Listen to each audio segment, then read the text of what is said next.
Hello friends, welcome to my channel. तो आज हम बात करेंगे सीटीपी यानी बाल विकास से जुड़े हुए महत्वपूर्ण प्रश्नोत्तरों की। तो यहाँ पर अगर आप एमपी टेट की तैयारी कर रहे हैं या फिर सी टेट की तैयारी कर रहे हैं तो सभी के लिए ये प्रश्नोत्तरी बहुत ही महत्वपूर्ण है।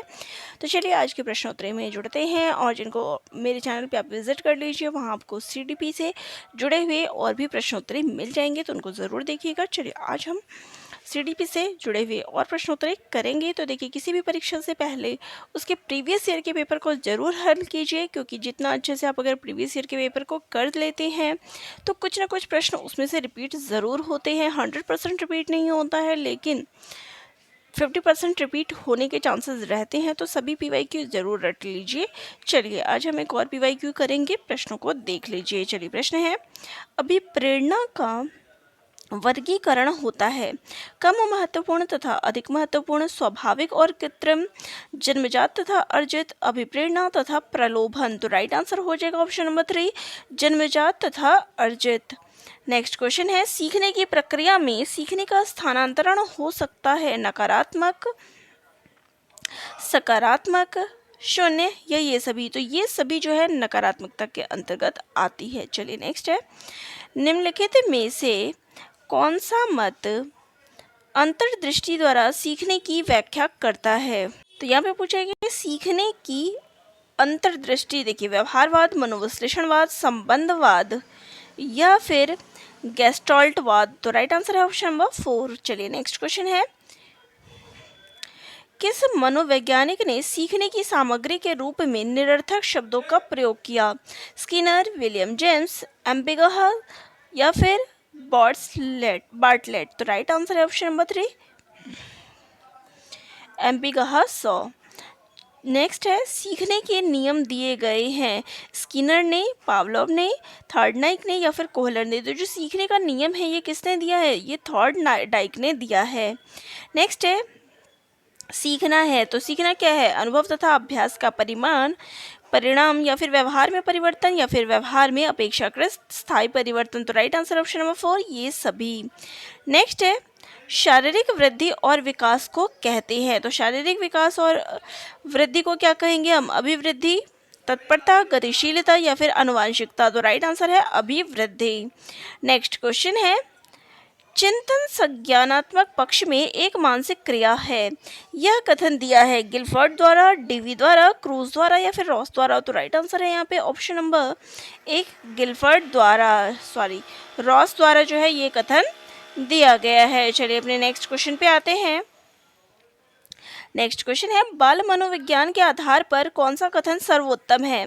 कुछ बच्चे एक जैसे होते हैं, सारे बच्चे एक जैसे होते हैं, कुछ बच्चे विशिष्ट होते हैं, प्रत्येक बच्चा विशिष्ट होता है। तो देखिए, बाल मनोविज्ञान के आधार पर अगर हम बात बोले तो प्रत्येक बच्चा विशिष्ट होता है, यानी अगर हर बच्चे की क्या है, अपनी एक खासियत होती है, हर बच्चा क्या है, विशिष्ट होता है। तो ऑप्शन नंबर जो है डी यहाँ पे राइट हो जाएगा। चलिए नेक्स्ट क्वेश्चन पे आते हैं, बाल मनोविज्ञान का केंद्र बिंदु है बालक या फिर शिक्षक, शिक्षण प्रक्रिया या फिर विद्यालय। तो देखिए, बाल मनोविज्ञान का जो केंद्र है वो बालक होता है। चलिए नेक्स्ट है, अच्छी स्मृति की विशेषताएं हैं शीघ्र पहचान, शीघ्र पुनः स्मरण, अच्छी धारणा। तो राइट आंसर ऑप्शन नंबर 4, ये सभी इसके अंतर्गत आती है। नेक्स्ट है, संवेग शब्द का शाब्दिक अर्थ है स्नेह तथा प्रेम, क्रोध और भय, उत्तेजना या भावों में उथल पुथल या फिर उपरोक्त में से कोई नहीं। तो देखिए, संवेग से तात्पर्य क्या हो जाएगा, उत्तेजना या भावों में उथल पुथल। नेक्स्ट है, कौशल सीखने की पहली अवस्था है कल्पनाशीलता, यथार्थता, समन्वय या फिर अनुकरण। तो राइट आंसर हो जाएगा यहाँ पे ऑप्शन नंबर 4, अनुकरण। नेक्स्ट है, मानसिक आयु के प्रत्यय का सर्वप्रथम प्रयोग किया गिलफर्ड ने, थॉर्नडाइक ने, स्पीयरमैन ने या फिर बिने साइमन ने। तो राइट आंसर है ऑप्शन नंबर 4, बिने साइमन ने। नेक्स्ट क्वेश्चन है, शैशवावस्था के लिए उत्तम शिक्षण विधि है खेल विधि, मॉन्टेसरी विधि, किंडरगार्टन। तो ये सभी जो है शैशवावस्था के लिए उत्तम शिक्षण विधि है। नेक्स्ट क्वेश्चन है, बाल विकास में वातावरण और अनुभव की भूमिका पर बल है, प्रक्रिया पर बल है, गर्भावस्था से किशोरावस्था तक का अध्ययन होता है, या फिर उपरोक्त सभी पर। तो राइट आंसर हो जाएगा यहाँ पे गर्भावस्था से किशोरावस्था तक का जो है बाल विकास के अंतर्गत अध्ययन किया जाता है। नेक्स्ट है, बाल विकास का अध्ययन क्षेत्र है। तो बाल विकास का अध्ययन क्षेत्र क्या है? वातावरण का बाल विकास पर पड़ने वाले प्रभावों का अध्ययन, या फिर बाल विकास की विभिन्न अवस्थाओं का अध्ययन, या फिर व्यक्तिगत भिन्नताओं का अध्ययन। तो ये सभी चीज़ें जो है बाल विकास के अंतर्गत आती है। उपरोक्त सभी जो है राइट आंसर हो जाएगा। नेक्स्ट है, सर्वाधिक उपयुक्त जीवित रहता है, ये सिद्धांत किसने दिया है? हैरिसन ने, लैमार्क ने, डार्विन ने, या फिर मैकडूगल ने।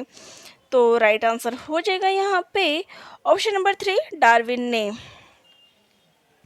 नेक्स्ट क्वेश्चन है, बिने साइमन परीक्षण द्वारा मापन किया जाता है विशिष्ट बुद्धि का, सामान्य बुद्धि का, अभिवृद्धि का, या फिर अभिक्षमता का। तो राइट आंसर है विशिष्ट बुद्धि का। नेक्स्ट क्वेश्चन है, संवेगात्मक विकास को प्रभावित करने वाला कारक है मानसिक योग्यता, शारीरिक स्वास्थ्य, थकान, ये सभी। तो राइट आंसर हो जाएगा ऑप्शन नंबर 4, ये सभी। नेक्स्ट क्वेश्चन है, सामाजिक प्रत्याशाओं के अनुरूप व्यवहार की योग्यता का अधिगम सामाजिक विकास कहा जाता है, ये कथन है। तो ये कथन किसका है? टिपिनन का, हरलॉक का, मैकडूगल का, या फिर रॉस का। तो राइट आंसर है ऑप्शन नंबर 2, हरलॉक का।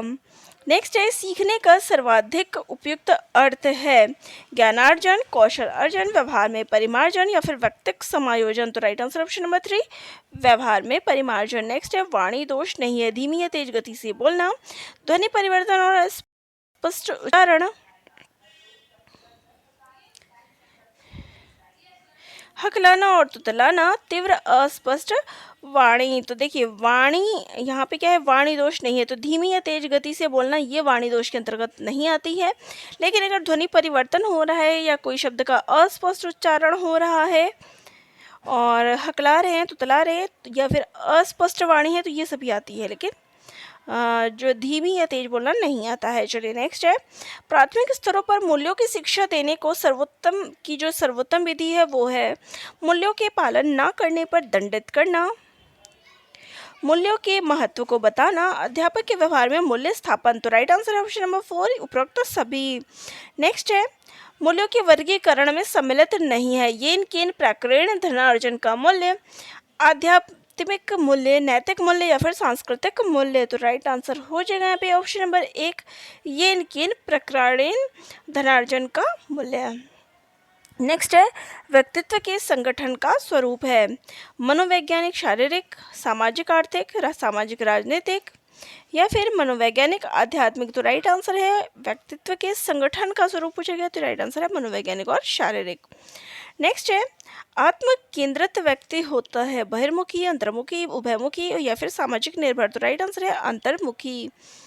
नेक्स्ट है, अपने ऊर्जा बल को बाहर की ओर अभिव्यक्त करने वाले व्यक्ति का प्रकार होता है कलात्मक व्यक्तित्व, ज्ञानात्मक व्यक्तित्व, बहिर्मुखी व्यक्तित्व, या फिर धार्मिक व्यक्तित्व। तो राइट आंसर हो जाएगा बहिर्मुखी व्यक्तित्व। नेक्स्ट क्वेश्चन है, कक्षा 4 का एक बच्चा सदैव चिंतित और कुंठित रहता है, आप मनोचिकित्सक के पास ले जाएंगे, उसके अभिभावक से शिकायत करेंगे, स्वयं परामर्शदाता की भूमिका का निर्वाह करेंगे, उसे उसके भाग्य पर छोड़ देंगे। तो राइट आंसर ऑप्शन नंबर 3, स्वयं परामर्शदाता की भूमिका का निर्वाह करेंगे। नेक्स्ट है, भाषा विकास का सिद्धांत नहीं है, तो क्या नहीं है? अनुकरण का सिद्धांत। देखिए भाषा विकास के सिद्धांत के अंतर्गत क्या नहीं आता? अनुकरण का, अनुबंधन का, या फिर अतिरिक्त शक्ति। तो अतिरिक्त शक्ति का सिद्धांत जो है इसके अंतर्गत नहीं आता है। बाकी अनुकरण, अनुबंधन और परिपक्वता का सिद्धांत इसके अंतर्गत आता है। तो चलिए ये थी हमारी प्रश्नोत्तरी। नेक्स्ट वीडियो में मैं और प्रश्नोत्तरी आप सभी को करवाऊंगी। तो आप सभी को प्रश्नोत्तरी कैसी लग रही है कमेंट बॉक्स में कमेंट करके ज़रूर बताइएगा। धन्यवाद।